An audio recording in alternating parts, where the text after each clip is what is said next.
Hai, Assalamualaikum. Apa kabarnya, Mam? Semoga kita semua selalu dalam keadaan sehat-sehat ya. Jadi hari ini tuh rencananya aku mau bersihkan kamar mandi. Ini pada berantakan semua, apalagi anakku kalau udah main sabun itu, aduh, nggak tahu deh, sabunnya cepet banget habisnya. Dan kalau udah pakai barang di kamar mandi itu udah naruhnya nggak tahu deh tempatnya. Dan di dindingnya ini juga udah banyak banget debunya. Ikutin kegiatan aku hari ini ya, Mam. Dan sambil bekerja, aku akan bakal sambung cerita yang kemarin itu ya.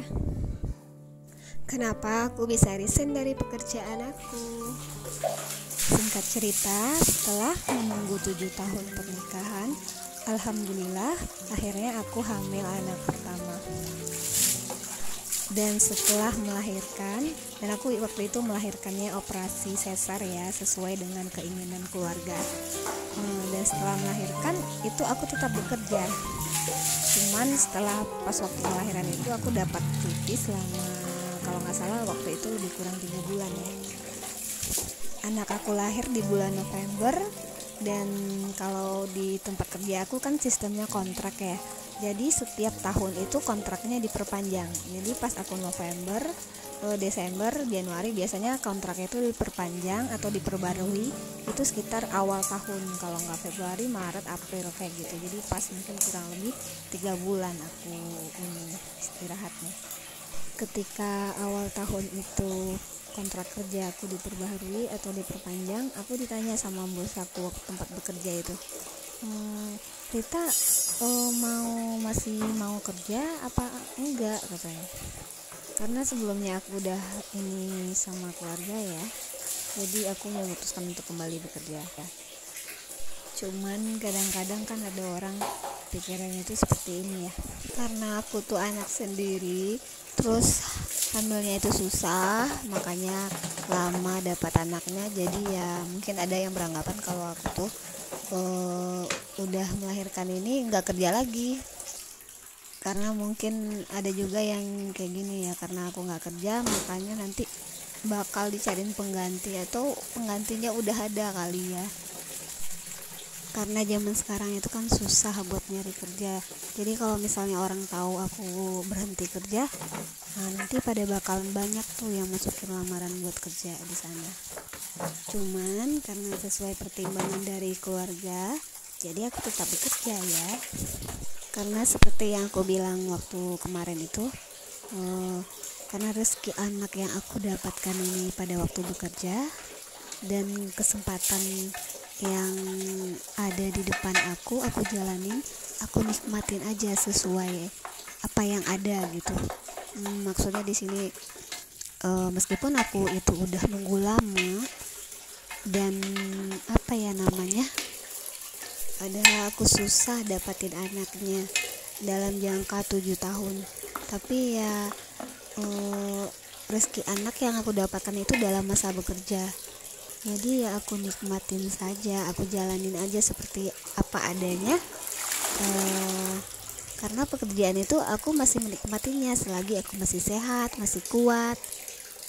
Kecuali kalau misalnya aku nggak menikmati pekerjaan tersebut ya, dalam artian aku nggak nyaman atau nggak betah, mungkin bisa jadi aku akan ngambil keputusan yang berbeda di saat itu. Ini sedikit cerita ya, Mam. Banyak yang bertanya sama aku, apa waktu selama menunggu masa kehamilan atau selama pernikahan aku 7 tahun itu, apa aku sering berobat ke rumah sakit, ke dokter, atau ke alternatif. Banyak banget pertanyaan seperti itu ke aku. Iya, bener banget, Mam. Jadi emang kalau pejuang 2 garis merah itu emang sering banget yang nanya-nanya hal kayak gitu. Kadang-kadang kita nggak tahu ya, orang itu kalau ngomong kadang-kadang suka bikin apa ya, hati kita itu gimana ya, dia ngomong tapi perasaan kita yang kena gitu. Karena mungkin pertanyaannya itu buat dia biasa, tapi buat kita jadi sensitif gitu ya. Ada juga yang pernah bilang kayak gini, coba deh berobat ke sana, atau coba deh berobat ke sini, ke situ ya. Katanya saudaraku di sini berhasil, terus adik aku di sana juga berhasil jadi dapat anak katanya. Tapi kan setiap orang itu berbeda ya mam, apalagi rezeki anak ini kita sama sekali nggak tahu. Misalnya orang itu di sana cocok misalnya, atau berhasil di sana dia berobat, belum tentu di kitanya juga bisa dapatin hal yang sama. Sama juga halnya seperti kitanya di sana cocok, tapi di orang lain belum tentu juga kan. Cuman kadang-kadang aku tuh suka heran deh sama orang yang ngomongnya ngasal, asal jeplak aja kalau ngomong tuh. Bikin sakit hati kalau dengernya. Pernah tuh ya ada kejadian kayak gini, atau mungkin malah sering kali ya di akunya dengar hal seperti ini. Dia bilangnya kayak gini, aduh udah berapa tahun sih nikah, kok masih belum punya anak. Udah tahun keberapa nikahnya, masih belum ya, aduh lemah banget sih. Aduh, kalau dengar itu tuh rasanya gimana ya? Mungkin karena yang bilang itu nggak ngalamin sih ya seperti yang aku rasain, jadi dia enak aja, gampang aja ngomong kayak gitu. Atau mungkin dia niatnya bercanda, tapi di akunya berasa. Kadang sedih juga kalau ada yang ngomong-ngomong kayak gitu. Tapi karena kayaknya udah keseringan apa gimana, jadi kalau udah dengar kayak gitu aku udah cuek aja, udah kebal mungkin ya karena keseringan, udah dianggap angin lalu aja. Dengarnya dari telinga kiri, keluarnya dari telinga kanan deh. Tapi ada satu hal kunci utamanya buat aku dalam menanti masa kehamilan, yaitu terus berdoa dan berusaha. Dua itu gak akan bisa lepas, karena kalau usaha aja tanpa doa juga nggak afdol ya mam. Dan juga kalau kita berdoa tapi nggak ada usaha ya gimana kan. Karena emang kayaknya buat pejuang 2 garis merah, usaha dan doa itu sangat penting banget mam. Waktu aku selama menanti kehamilan dalam masa 7 tahun itu, aku kan nggak pernah hamil, nggak pernah telat datang bulan. Makanya ketika aku udah coba usahanya kesana kemari, berobat yang ditunjukin sama orang, udah semua aku lakuin, aku coba, dan tapi belum, mungkin rezekinya belum di aku gitu ya. By the way, jangan salfok ya mam, karena emang aku suka banget sama perintilan yang berbau Mickey Mouse, meskipun aku sudah emak. Lanjut cerita. Dan selama menanti masa kehamilan selama 7 tahun itu bukanlah waktu yang singkat buat seorang pejuang 2 garis merah.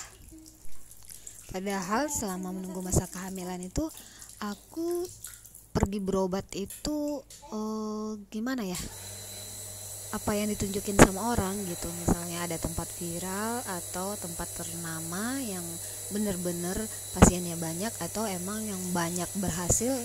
Nah, seperti itu pun aku udah sering nyoba nih. Tapi emang mungkin rezeki anak belum ada jodohnya sama aku waktu itu. Tapi namanya yang usaha ya mam ya, dicoba aja, nggak ada salahnya kan. Nah, tibalah pada suatu waktu, pada suatu titik aku tuh merasa kenapa ya, tiba-tiba aja aku merasa jenuh gitu, merasa bosan sama apa yang aku lakuin gitu. Maksudnya di sini bukan bosan gimana ya, aku rasanya kok udah kesana kemari tapi nggak ada hasil gitu. Jadi di suatu titik aku merasa lelah, merasa udah pasrah. Nah, seperti itu rasanya yang aku rasain.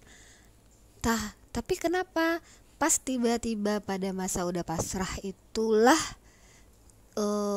Tuhan ngasih jawaban ke aku atas semua penantian dan pertanyaan aku selama ini.